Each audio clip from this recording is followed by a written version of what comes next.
roll call, make sure I know who's on the call. I see Sean Askham, Wendy Maxtudis, hi. Maria Capriola. I'll start with, I hear my own voice. And it's going to drive me crazy. Okay, it went away. Good. Lisa Kareem, hi. Tom Fitzgerald. Anybody that I'm missing? Kristen's Eric Gomes. Hi, Eric Gomes is here as well. Good morning, Eric. And I see Kristen's coming online. Kristen Formanek, hi. Good morning. Good morning. All right, number one is the approval of minutes from June 11th. Is there any feedback on the minutes? Okay, Tom, they looked great. Thank you. Number two is 3 classification items. The first is the Teen Services Librarian. So for each of these, I thought it would be helpful just to get some context and a summary, and then we could see if there's any questions or feedback. So did you want to start, Maria? Do you want me to do that, Maria, or would you like to? I'll just start off with some very quick introductory comments and then turn it over to you, Lisa. Sure. So we have a current vacancy in this position. It was created about 5 or 6 years ago. But with the vacancy happening, we thought it was a good time just to take a look at the job description, make sure it reflected current duties, responsibilities, scope. And what we found is that since its inception, is that originally when it was created as a position that would be spending some time on teen services and some time on adult services. And over time, there's been more of a shift and a transition to the teen services work, which is more self-directed and independent in nature.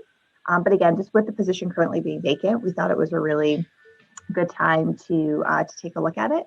We submitted the proposal to the union and anticipate a response probably sometime by next week. So I think for this particular matter, it most likely probably wouldn't show up on the full Board of Selectmen agenda until the August meeting. But again, with our reduced meeting schedule in the summer, we're just trying to kind of, do our best to work with our meeting schedules. So we wanted to bring this to you all today, and I'll let Lisa add anything she'd like to add. Sure.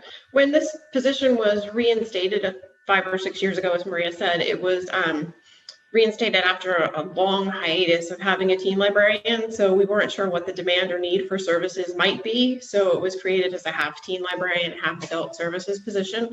And for the first year or so, that did work. And then as we saw the teen services growing in the library and the need for it, obviously the position responsibilities changed and it became more self-directed. So what you see in front of you is more self-directed job description with increased responsibilities. And they have shifts on the reference desk. So in that capacity, they support the adult services department, but for all intents and purposes, it will be a teen services position.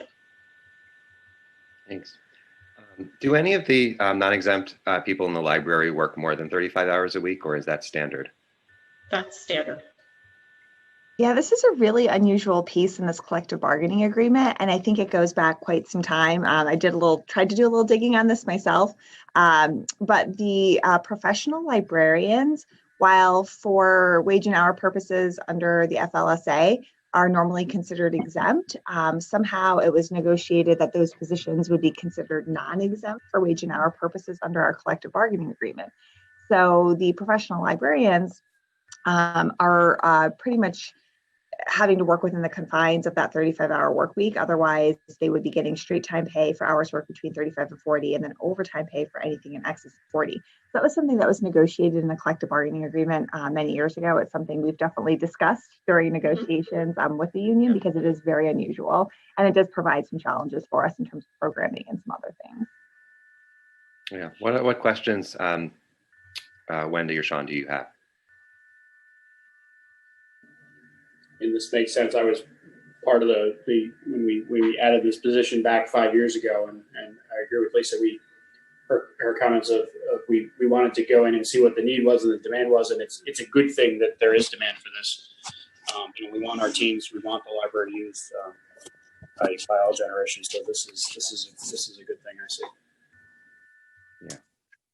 And my comments were, as people may question like the increased grade, which is like a 4 to 5K, just about increase in range. So people might ask why, just by renaming the job. But when you read the description, like you said, it is self-directed. So they pretty much have ownership, from what it sounds like, of the teen services department, reporting directly into Lisa.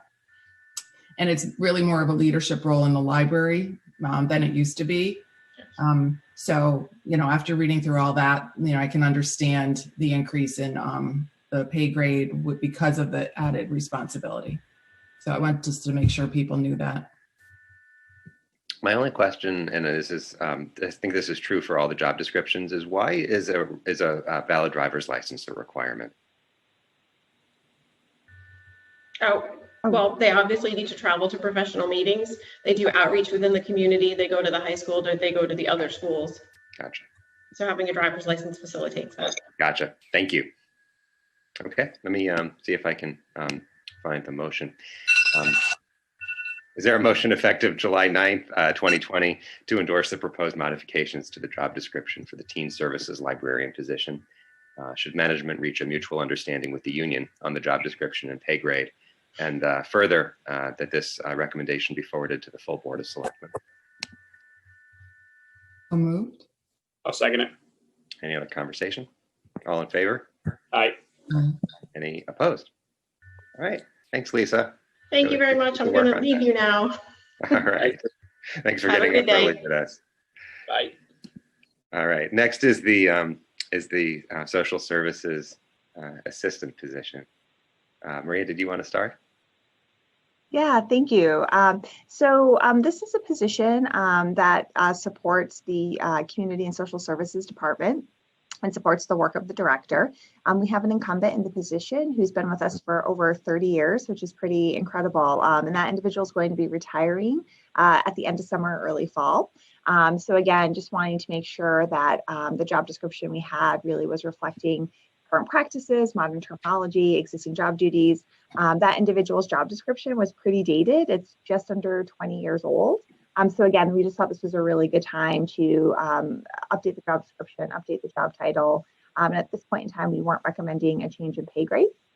The union did sort of take issue with the phrasing of the word paraprofessional. So from the description that we sent to you, Eric Gomes worked with them, and there's just a slight wording change.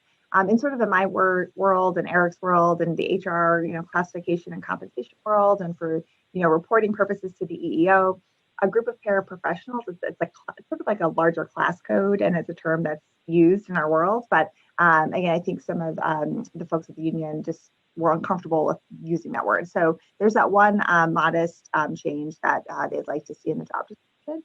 But otherwise, the union was comfortable with everything else that we had proposed in the job description.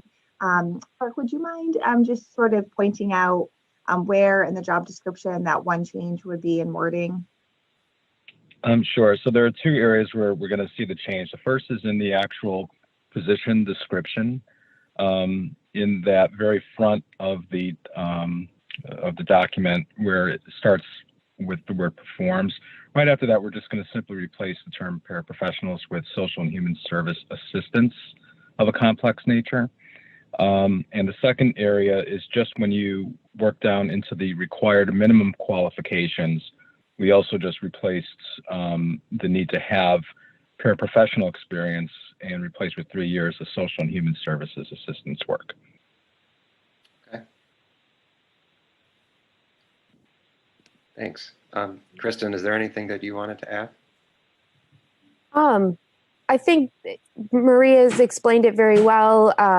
As you know, most of you know Charlotte Barth. She's been with the town. It will be 30 years. She's retiring on September 3rd, and we're really going to miss her and her expertise.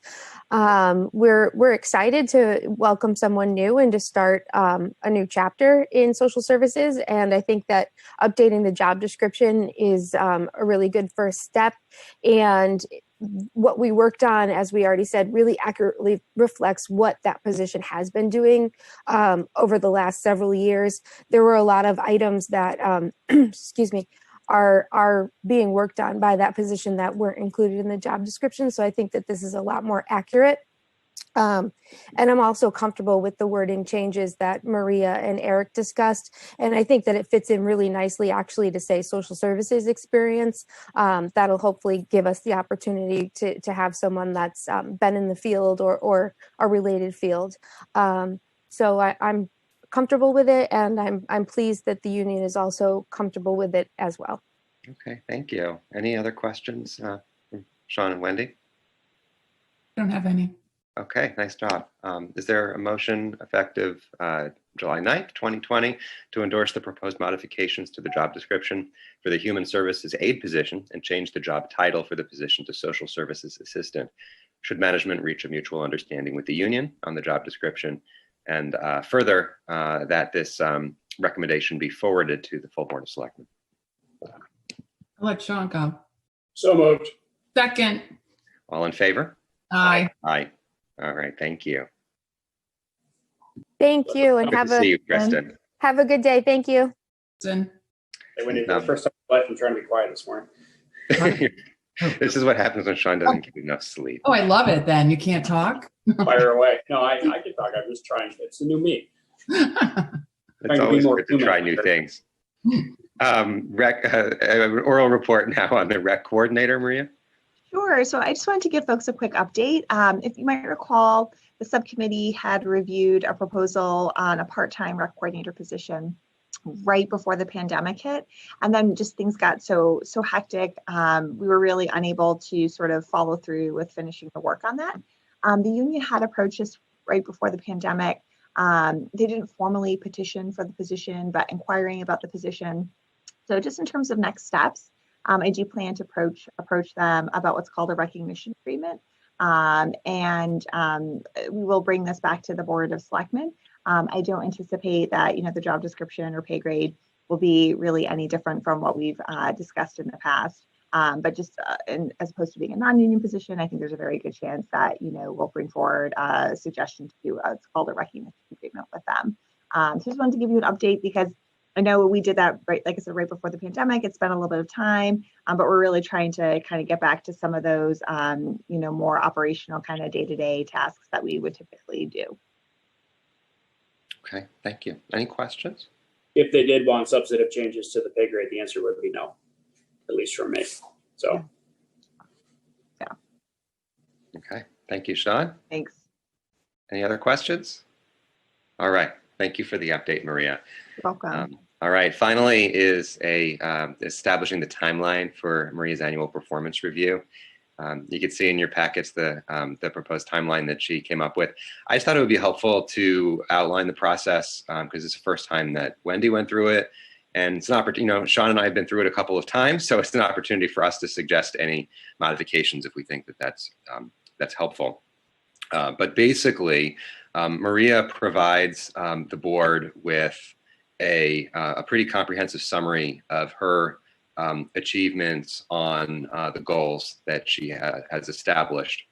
And then a Survey Monkey is released, and we rate Maria quantitatively on a 1 to 5 scale on, I think it's 7 attributes and 5 goal categories. And then we have the opportunity to provide some written feedback in each of those categories to explain our rating. Then the Board of Selectmen meets to discuss the summary of the performance review, and then we meet with Maria. So, my first reaction in looking at the timeline is it is a several month process, but I actually didn't know exactly how to speed it up because of our meeting schedule and just the way it falls. Wendy, did you have any questions about what the process has been historically? I read through what happens, so I really don't. I did see that we use an online tool to do answers. Is that just Survey Monkey too? It is the monkey. It's not like the corporate like evaluation fun things. Okay. No, that stuff's not in the budget, Wendy. Well, good. They're not really that much fun anyway. No, and we do meet traditionally, Eric, right, in executive session with Maria, the 6 of us, to discuss all comments and feedback as well when the review is delivered. So Maria will see a summary of the ratings, so whatever the average of the rating is, but she will see all of the comments verbatim as we write them. Okay, I did have one overall question because, say Jackie and I really don't have a lot of experience with Maria, so I'm hoping there's places where, NA is applicable, or I don't really have comments and things like that. it doesn't force a response on things you. Yeah. Remind me, Tom or Maria, is there an NA for someone who doesn't want to provide a 1 to 5 answer? Because I think we should add that. If there isn't, I'm sure we can add it. Cool. Yeah, either NA or not interacted on that topic, Yeah. Eric. Yeah. We ran into that the first 6 months when we did this. Yeah, exactly. Well, right? Yeah. Yeah, and we used our comment section to explain that it's not that there was positive or negative, it's just we haven't had a chance to react in that space. I think the answer is interactions during the budgetary process. We hadn't yet done a budget with Maria the first time. Mm-hmm. And that was one of the questions, right? That would be good to have as an option. Yeah. Sean, do you have any thoughts on any changes to the process or the tool from your experience? No, honestly, I think it continues to be the gift that Chris Kelly left to us as he kind of, set it up. And obviously you worked very hard with him on, Eric, I think it's a good process. Structurally, obviously, just making sure that I think the questions are still applicable to the goals. We haven't materially changed our focus in town. But had we done that, that might be a place to go explore. But I think it's a good process that makes sense. And it's also transparent to the public at the end as there's a document. There's an objective score, as you said, and there's also, and then you put together a summary of those comments that become a part of the public record, so that folks can see it. And so again, Wendy, when we go through the process we did with the contract, and we have these data points to go back to. As well for what were challenges, what were positives, what are we working on, what are development items, and again, they've all been transparent to the public as well. So there's, I think it's been pretty good, pretty clean. Okay, then we will follow our process. Thank you. Any other business before we adjourn? Was there anything I missed? Eric, just I would, after adjournment, like to give you all a quick update on negotiations with some of our units and have Eric Gomes join me for that as well. Okay, great. Is there a motion to adjourn then? So move. Second. All in favor? Aye. Okay.